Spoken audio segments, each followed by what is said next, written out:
it's Steven from CFDA. I am calling because the CFDA Vogue Fashion Fund judges are inviting you to be one of the finalists. I feel really... I just can't believe it's happened to us. Now that the judges have picked the 10 finalists and announced who they are, the designers have to prepare their first presentation to the judges. Everything has the higher standard when you know you have to show it to Anna Wintour. 15 minutes in front of the selection committee where they have to present their collections past, present, and future. Being in front of the elite people in the industry, it's definitely nerve-wracking. It's another way to see how these young people react. You know, we want them to feel a little bit pressured. Everybody's getting lost. We have 18 hours to have all the fittings, make sure everything is impeccable. You see how they flourish or not, and rise to the challenges or not, but the rewards are tremendous, which is really, I guess, in a way, the story of fashion itself. It pushes them to do more. Everybody can do more. Every year, hundreds of young American designers apply for the CFDA Vogue Fashion Fund. The CFDA Vogue Fashion Fund is really the first of its kind, and indeed the only one of its kind. Anna Wintour from Vogue, Diane Von Furstenberg, Jenna Lyons from J. Crew. Those people can make your career. We want to support designers that are going to be the future of American fashion. If you look at the landscape of American fashion, it is filled with designers that have been through the Fashion Fund. Winning the CFDA Vogue Fashion Fund is like winning an Oscar. And at the end, the winner gets $400,000 and a mentorship with an industry leader. 10 designers in 4 months, 1 winner. This is the Fashion Fund.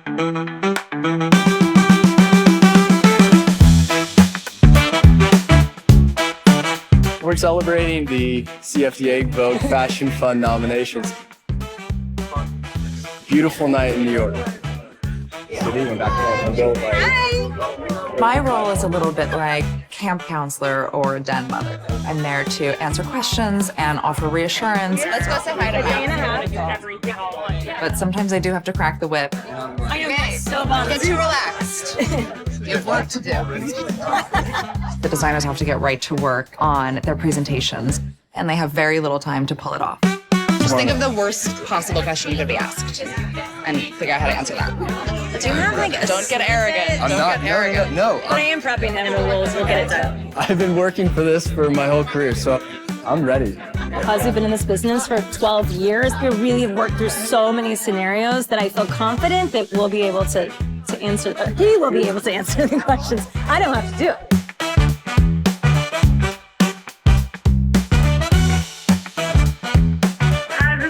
You're on speakerphone. Becca? Hi. How are you? Hi, Sylvie. I'm amazing. I'm so speechless. Okay, good. Well, I'm glad you're speechless because I have a lot to say. This presentation that you will do for the judges are coming up really, really quickly. So we do not have very much time to prepare. The idea for next week is to show 5 looks to the judges That convey the past, present, and future of your brand. We're going to cast models. But we're certainly open if there's anyone you want to recruit to be in your presentation. You'll need to drop off All of your 5 looks labeled by look to us. So when you come the next morning at 7 a.m., you'll come. Everything's there ready for you. Wednesday at 7 a.m. Woo! Get ready for early mornings. We like an early morning at Vogue. Oh, God. Later, Becca. Bye. That's Wednesday. This coming Wednesday. Of course it is.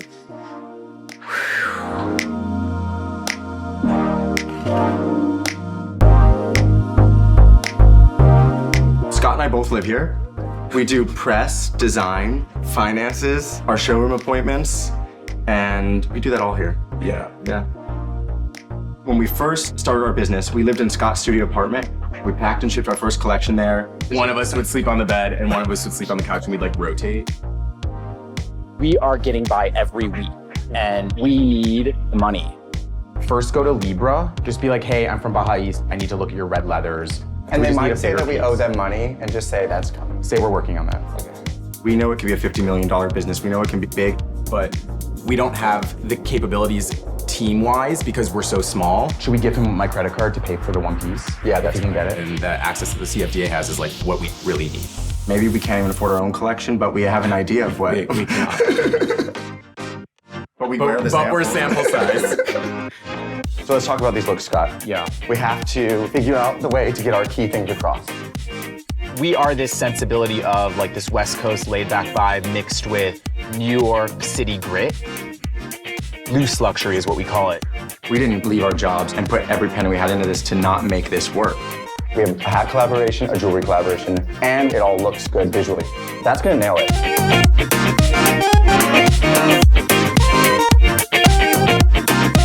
Hi, Max. So we set up your racks. We did 2 fall and then the remainder of spring that we have. This is the one, and that goes... If you're one of the Fashion Fund finalists, you're being constantly challenged to think about who you are as a designer, how you run your business, who you're speaking to. I don't want it to feel like suit, evening. I kind of want to show a little bit of versatility. It's a ton of different kind of questions and challenges. It just means you're stepping into a different league. I think the challenge we'll face is to kind of tie it together as one collection. Some take it and run with it, and there are others who I think become like deer in the headlights. Should we do some questions? It's really important that the designer is prepared to be asked the most difficult questions they can imagine. Should we wear like name tags, like we're the judges? Who do you want to be? I'll be Steven. I'll be Diane. It's incredibly intimidating to speak to that group of judges and to stand there by yourself without your core team trying to justify your existence as a brand. Welcome, David. How are you? Fantastic. Thank you for having me.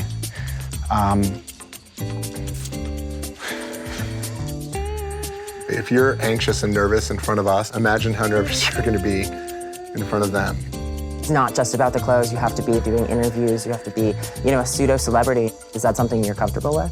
I am a very introverted person, so for me this is a challenge, presenting and being the face of a brand.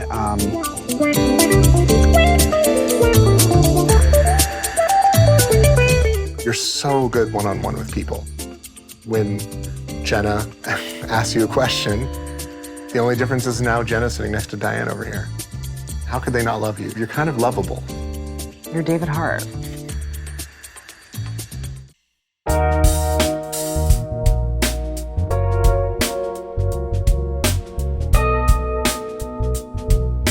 Mine should be good. I think my high moment with Stephen cold calling was more of like a hysterical crying moment. You're gonna try this on.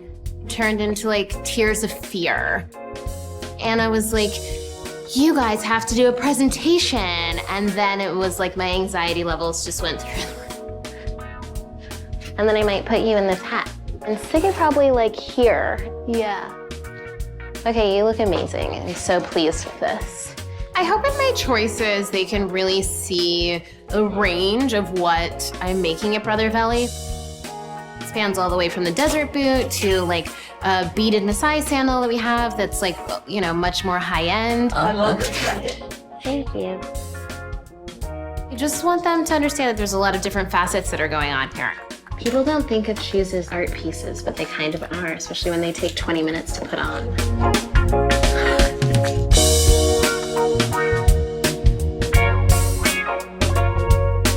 Everything has a slightly higher standard when you have to show it to Anna Wintour. You thought it was great, but then you're like, oh, I have to show it to Anna. Maybe it's not great anymore.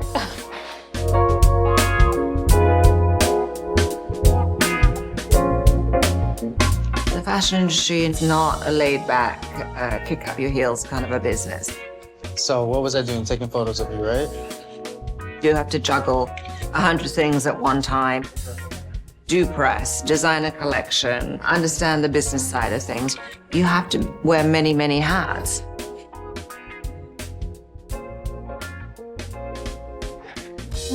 Brad, are you nervous? It's a lot of pressure. Dealing with the pressure is part of what we're looking at. And there's so much to do for the presentation, casting and prepping, and now today we're final fitting. It's overwhelming. I've had many 3 a.m. mornings. Sorry, I forgot something. My brain is a bit fried right now. Oh, yeah. But I hope to get myself in the ocean for a minute at some point. That's always very clarifying. I grew up in Eastern Long Island. Dad was a clammer, surfer, teacher. Bruce Weber, this world-famous fashion photographer, he discovered us, started photographing my family. That was my introduction to fashion. Surf culture, that informs my design. I like that casual, very natural kind of feeling. Beachy and loose and effortless, but really, you know, chic. I'm very inspired by the ocean and the sea and the culture that surrounds that. My clothing is an authentic expression of the life that I live. I hope the judges can appreciate that.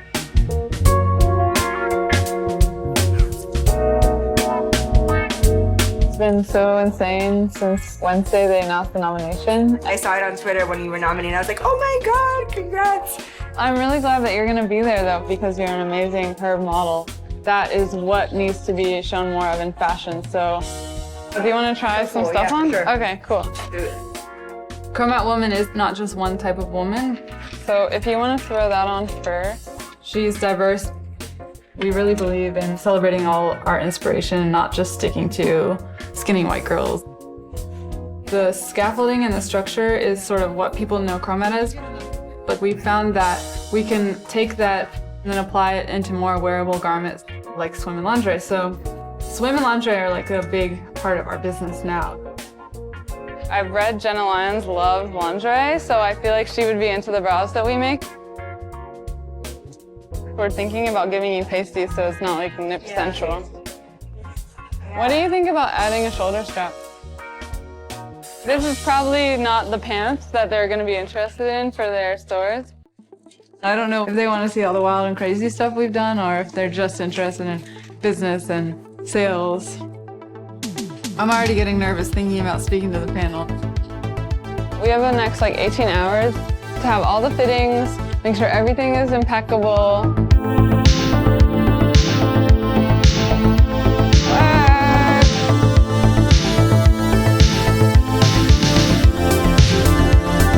After the judges pick the 10 finalists, we bring together a group of business industry experts. This group is looking at the potential for the finalists to succeed in business, stay in business. They really are the people that know the money side of fashion. Let's just quickly go through the 10.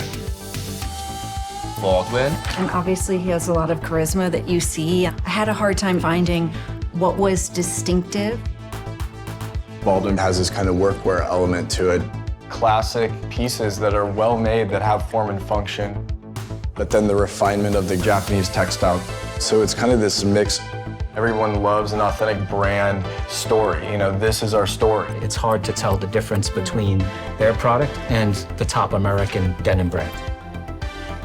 Next is Chromat. Becca.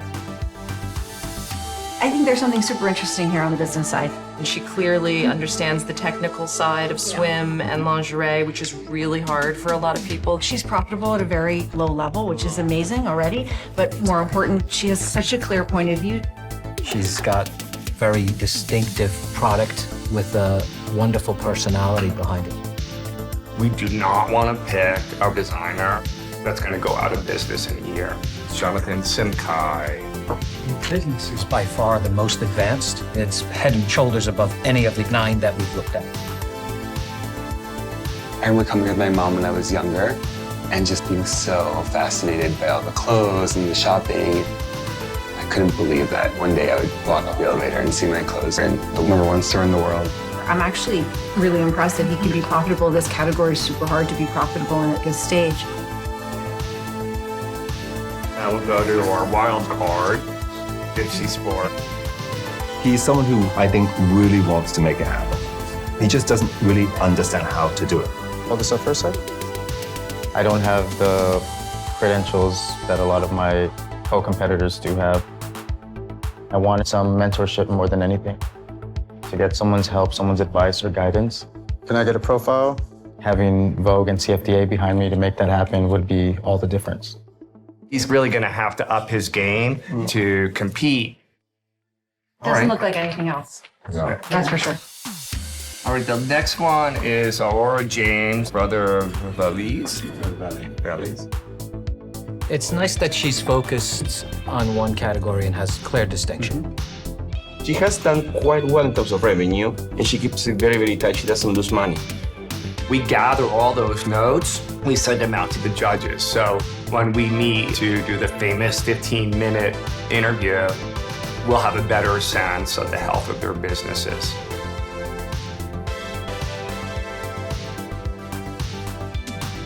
The presentations are tomorrow, so the designers have to drop off their 5 looks, and we will prepare them so they're ready for the very early call time tomorrow.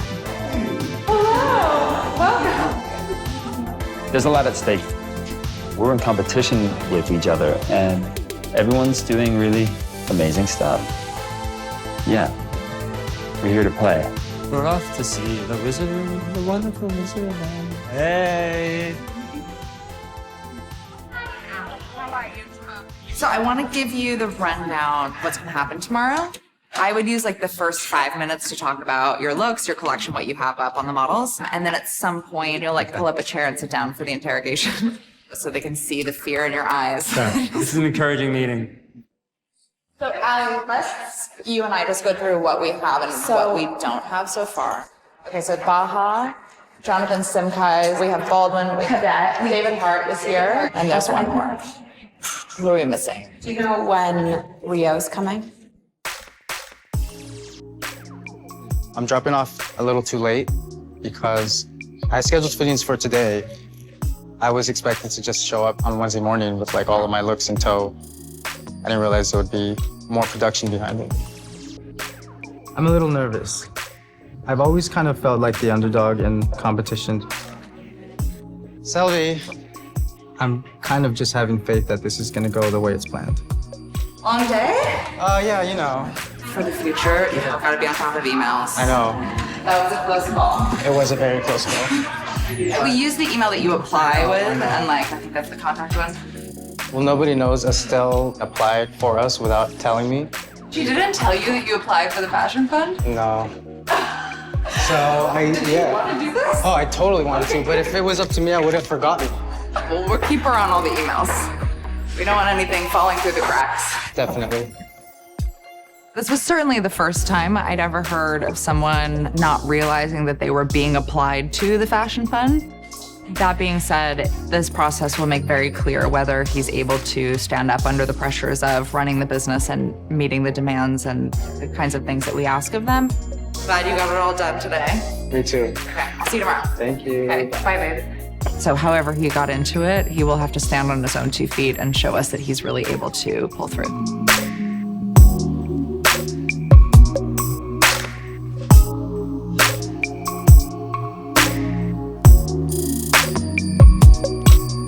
Today, the finalists have their first challenge. They're presenting their 5 looks to the judges. This morning, just been on my mind for a while. Like he's at the beach. Yeah, and now it's happening. We are looking for talent. We are looking for personality. Is there validity to their brand? Can they make an impact? Do they make any sense? That's what we're looking for. Conversationally, I'm fine. But that first monologue part that you have to do when you're introducing things, that's not my thing. They definitely chose this studio because of its impressive steel sliding door. It's to add to that gladiator element. Louisa, can you tell Selby we're ready? Good morning. Good morning, everybody. My name's Thaddeus O'Neill. My brand is Thaddeus O'Neill. Thaddeus, just speak up really loud so we can hear you. Okay. We do American luxury playwear. I think casual wear has become really prevalent in the workspace, and it's just the way people are dressing. So here we have my ECAP board shorts, and then I paired that with a pea coat from fall winter 2015. Can you come closer? Come really close. What is the coat made of? It's mohair wool. Okay. I like the coat. Great colors. Here we have a cashmere cardigan hand knit in New York. How much is the cardigan? $4,400 retail. It's a very chunky yarn. And the boys' shorts generally range in $265. Okay. All right, thank you, model. Thaddeus, grab a chair. The cardigan was amazing, but $4,400 is a lot of money. Yeah. It doesn't really get any more expensive than that. next to a $245 short. The price range is really erratic. Yeah. Well, I mean, I think, but a short is a short as well. I mean, right, a board short. I mean, I guess. Who is your customer? Like, looking at you, you look like your customer. I mean, I've been surfing my whole life, but the number of bankers that I see, this is like the new golf.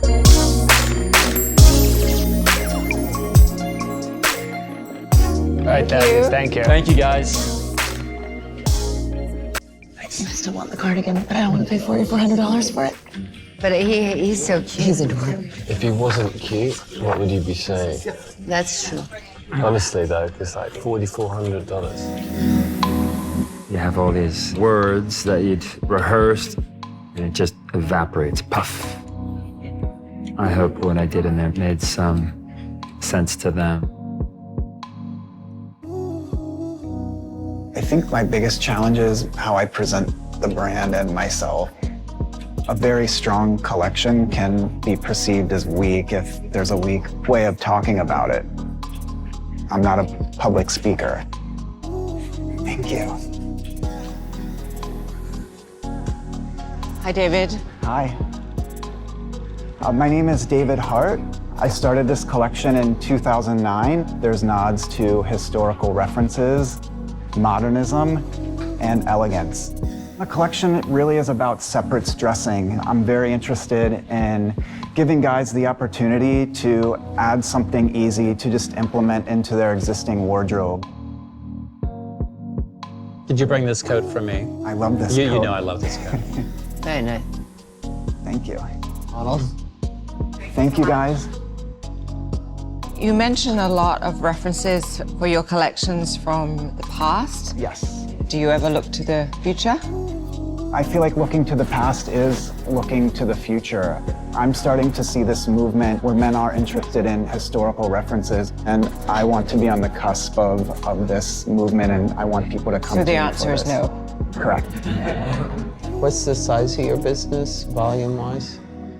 I mean, to be brutally honest, I have no business. What has been your biggest challenge in growing the business? It's really been sales. Finding a place for an American tailored brand has been a challenge for some of the retailers. Thanks so much. Thank Good you. luck. Thank you. So sweet. Breaks your heart. Why does nobody buy his clothes? And the elements seem to be there, but he shouldn't be selling it himself. I think the most challenging part is to go in front of this panel and say that my business is struggling and my numbers are very low. It's definitely nerve-wracking to be that transparent and that honest. Next week on the Fashion Fund. I'm afraid of the presentation. I'm probably gonna be shaking. I hope that I'm not like physically overly shaking. No pressure. I understood that maybe you hadn't applied for the fund yourself, is that right? I was very caught off guard. I kind of felt like I failed Anna. There's a lot of possibilities for the brand. Jonathan, forgive me, but you seem a little nervous. What are you offering that no one else is offering? The most scary thing for designers. C-. But it's a good test. I wasn't convinced. But he was a bit stubborn. If he's not willing to listen, he's going to have a hard time. It's like a lack of focus there. This is a fund that is here to support fashion designers. I didn't see a lot of fashion.